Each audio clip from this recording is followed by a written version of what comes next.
It's time. We're putting the Ej25 together. So we're gonna be getting the heads on the short block today.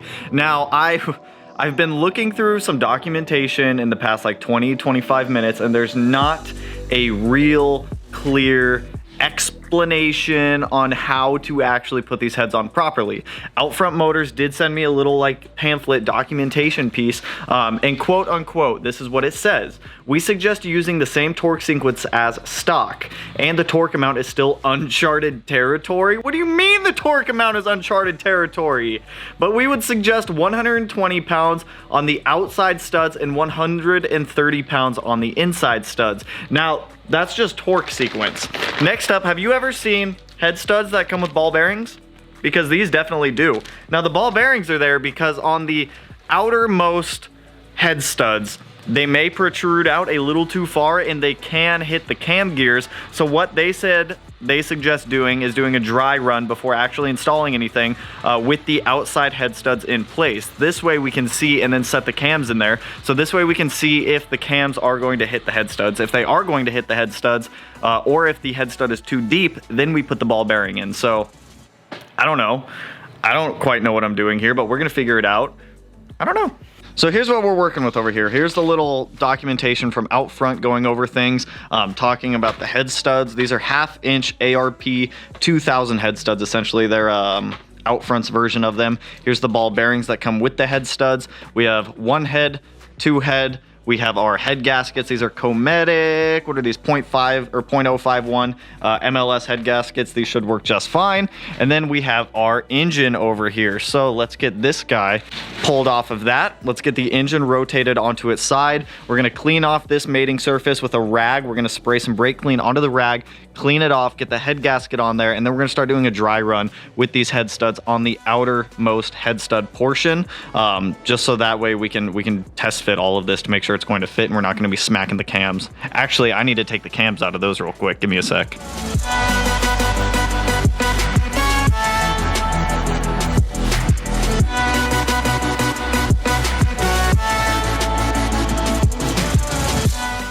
So just like we did before, I'm going to wipe everything down with brake clean. Put some on a rag. Come in here. Clean it off. Now we grab our head gasket and test fit that. So I've got the head gasket test fit on here. So what we need to do first, before we even go to bolt this thing down or anything like that, is we need to get these 4 outer head studs in. These 4 outer ones are gonna be the shorter head studs.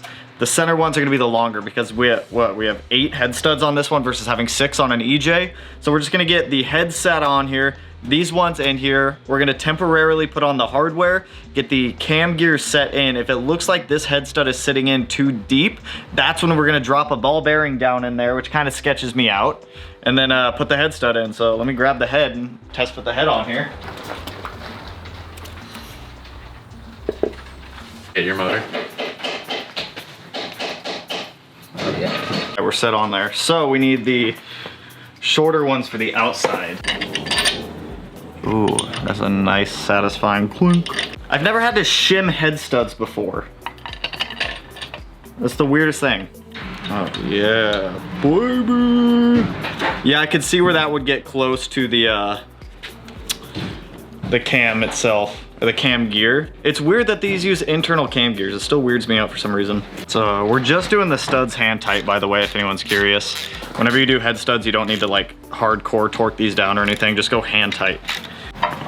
Yeah, we're on the head stud. We have provided 8 ball bearings as a shim if needed. The 2 studs per side at the front of the block under the cam gears is a super tight fit. If the stud sits too high, it will not touch the cam gear, or it will touch the cam gears. If it sits too low, the stud may not protrude out of the nut. Because of varying machining processes, the head gasket thickness and the block head decking, this area needs extra attention so the stud does not hit the cam gears, because that's the last thing that we want. We suggest doing a dry fit with the head gasket installed and the front studs installed with no ball bearings. If you feel the studs are too deep in the block or not protruding from the nut, and you want to move the stud out a little more, then install the ball bearing.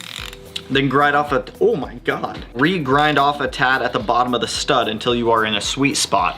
So you're saying that should feel this bottom out at some point? I don't know.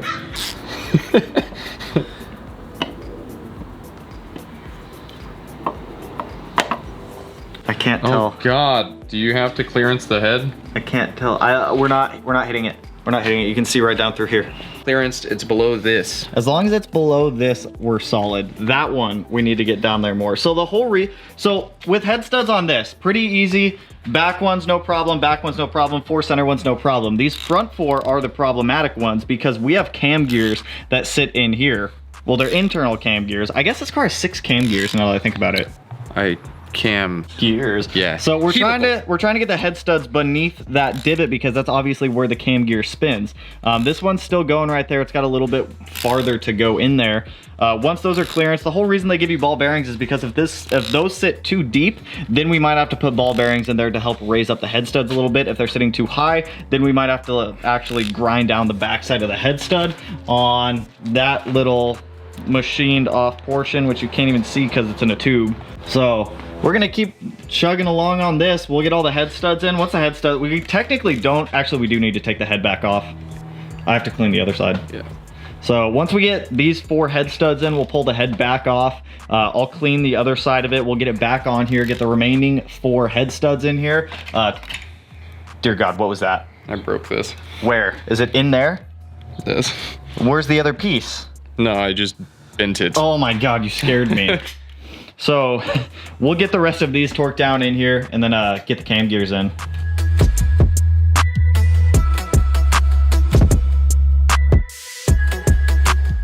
We ran into 2 problems. A, the head of the bolt on this stripped out, so we're using a double nut method here. B, we were bottoming out on this head stud and we were hitting, I mean, obviously the bottom, so grinding down head studs. build a custom engine, right?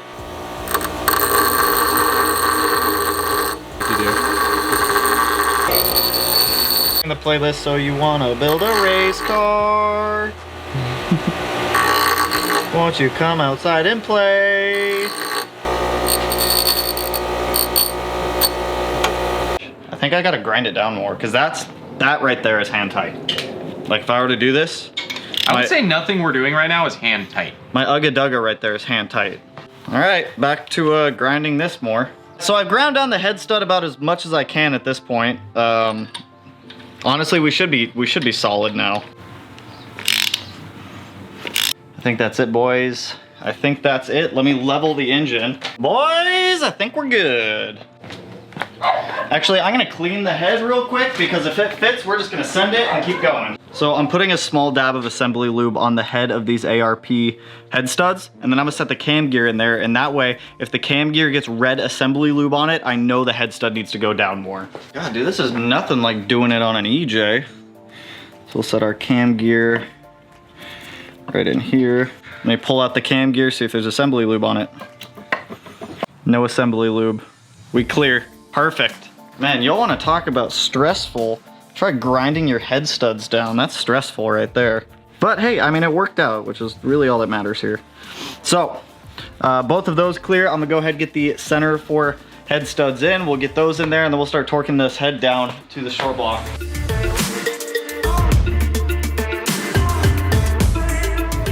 So that feels like probably the sketchiest thing that I've done is grinding head studs, but clearances between the head stud and the cams are now good. The biggest issue is these ones up here. Because those head studs stick out so far, we have internal cam gears, so the cam gear cannot touch that head stud. It is a very, very close fit, but we do clear no problem. So now we're ready to actually torque the head down to the short block. Now, there's not a lot of information on this that I came across. So I did find an old SVX I guess, manual on how to put head bolts in. So we're gonna follow the OEM torque sequence, which is 1, 2, 3, 4, 5 over here, 6, 7, 8. And that piece of paper that out front said, because they said this is uncharted territory, they are recommending that we go 120 on the outside studs and 130 on the inside. I have the OEM procedure of how to tighten down all of these head bolts. Once I get them torqued down, I will run through that process with you guys.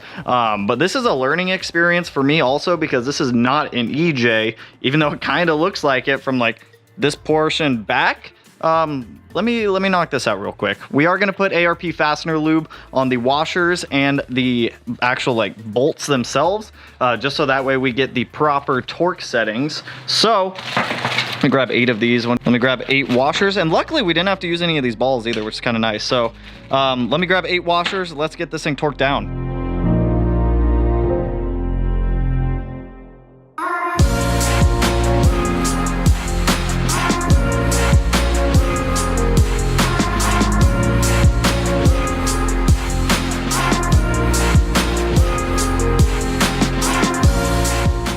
Guys, so we have this head bolted down. So a little bit of a pain, and the torque, like even on that paper that Outfront sent me where I have no idea where I put it, they said that the torque spec on this was uncharted territory, which kind of sketched me out. So I went through, the way I did this is I followed EJ practices with like torque values. So you torque it to 25, 50, 75, 100, back everything off one rotation, then you torque it back down 25, 50, 75, and 100, and then we went to our final torque. So they say to go 130 foot-pounds on the inside and 120 foot-pounds on the 2 outside ones. Doing 130 on these, I did not feel comfortable sending those to 130. So all of the middle ones are torqued down to 125 foot-pounds. The outside ones are all torqued down to 120. Now with these ones in here, the sketchy ones, I think we got clearances just right on those ones because we have enough thread coming out the back side of the bolt where it's not going to back itself out, and they're on there freaking tight. So I'm going to get the cams temporarily set back in here. We're going to flip the motor around. We have to run a couple errands real quick, then we're going to come back and get the other head bolted down. My goal for today is to have this entire long block.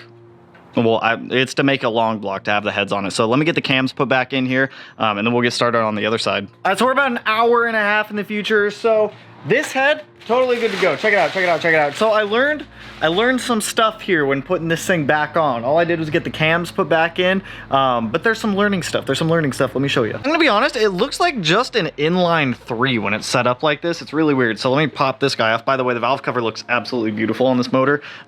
10 out of 10 for the polishing on that. So when it came to putting these cam gears back on, you can kind of see it down there. On the back side of those cam gears right there, there's dots. So the cam gears have to line up with 1 dot on the intake side going into the 2 dots on the exhaust side. But here's the thing. There's 2 dots on both sides of this. So there's 2 dots on that side, 2 dots on that side of the cam gear itself. In order to get this in, you do need to give it a couple love taps with a small mallet, just so that way the cam gears intermesh into each other. And then up here, there is a service screw, which you can't see because it's in the shadow right now, so hold up. So there is a service screw on the back side of that because this intake cam gear is split into 2 different components. So that way when you go to like put both of these in here, it'll like mesh into one another. So now that we have that head bolted on, everything's good on this side, we're gonna rotate this thing 180 degrees and get the head on the other side. It's gonna be pretty much the exact same process of what we did here. We need to first get the head studs in with the head on the block. We're gonna have to clearance the front 2 head studs. The way I'm gonna do it this time is I'm actually just gonna put the head gasket on, get the head cleaned off and the mating surface on there, get everything lined up, get the 4 center head studs in to hold the head down, just so it doesn't obviously fall off or anything like that, just so we're not playing like on, off, on, off, on, off with this head anymore. So let's do the same thing on this side.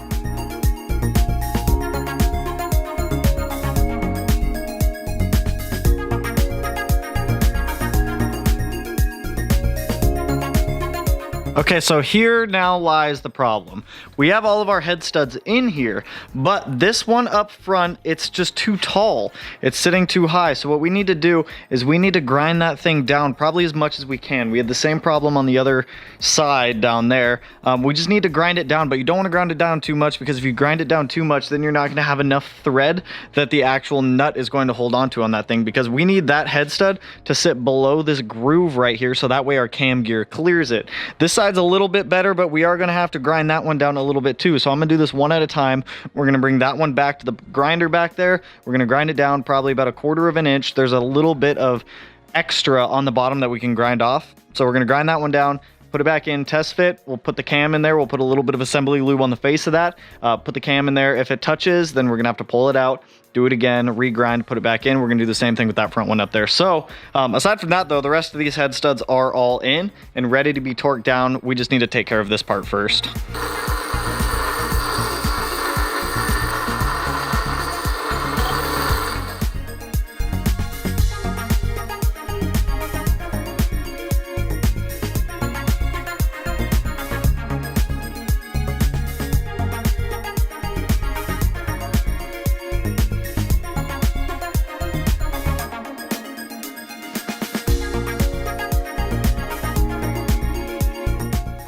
Boom! Both heads are bolted on now. I need to get the cams in here, but this is something that I do want to show you guys, is how to put these cams in, because it's a little bit different. So once again, torqued all of the head stud bolts down. I just did 120 across the board for everything. I don't like the fact that these middle ones have to go up to 130. I don't feel comfortable doing that. It just doesn't feel like it wants to go to 130, if that makes sense for you guys. So let me show you guys how to put these cams in, because it's really weird. All right, so I took a photo of how these came out, so I know how to put them back in.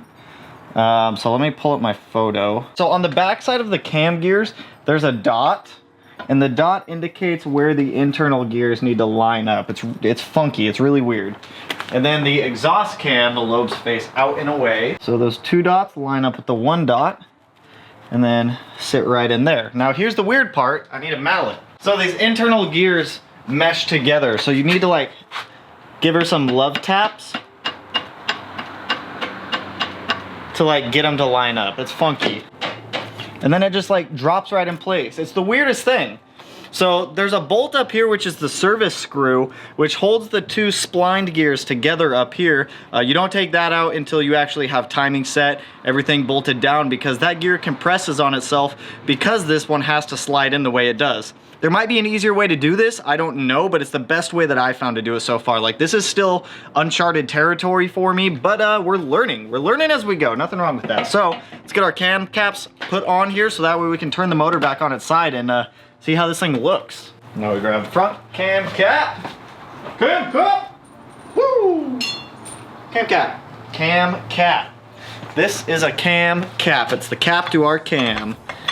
Boop. So I don't have any valve cover bolts, unfortunately, so I can't put the valve covers on, but I got a big old butt right now to show you guys. Look at it! Just look at it! We got our fuel rails on there. The beautiful Ej25 logo from ASF Machine. We have our intake manifold temporarily set on here. Remember, this is getting cut to one throttle body. We have our coolant passage temporarily put on here. You guys, this is a moment I've been dreaming of for months at this point. Just looking at it from right here gets me so pumped. That Ej25, that big old flat six right there, going into a V8 chassis STI. From my knowledge, it's never been done, especially to this degree of fully building it. But seeing this just gets me so excited, you guys. We have our heads bolted down and torqued down to the short block. We've got our cams temporarily set in there. I just have this goodness set on top right now just to take a look at it. Look at, oh my God, it's like an EJ, but so much better, so much better. We have our injectors in there and everything. Oh, you guys, I am getting way too excited right now. No, I can't wait. I can't wait. We're gonna test fit that thing in the car probably the next week. Like I said, tonight I'm gonna order valve cover bolts just so we have those. I'd rather use all fresh, all brand new hardware. I'm gonna order brand new coolant passage bolts as well, because I don't want to reuse anything, especially anything that came off of that motor originally. Could be, ooh, because remember, we bought that engine from New Jersey. Everything was super rusty. So fresh everything for this thing. I mean, fresh. Everything's got to be super fresh. But anyways, that's all I got for you guys on this one. This took a little bit longer than I was anticipating, mainly because I wasn't expecting to have to grind down head studs or make sure clearance between the head stud and the cam was appropriate. So took literally all day to put this long block together, just because, like I said, uncharted territory for me. I've never done anything like this. I mean, yes, it's a flat engine, so it's relatively the same as an EJ, but it's still different. But anyways, if you guys are pumped, if you guys are excited for the Ej25 to go into the STI, you know what to do. Go ahead and hit that like button. Turn it black, blue, green, yellow, purple, silver, cyan, magenta, whatever color it turns for you guys. But the color of the day today is blue. So go ahead and hit that little thumbs up. Turn it blue like the Subaru. And if you're not already subscribed to the channel, hit your boy up, because we're the first ones to do this swap.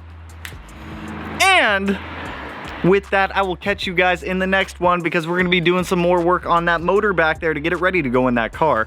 Peace out, homies. Woo!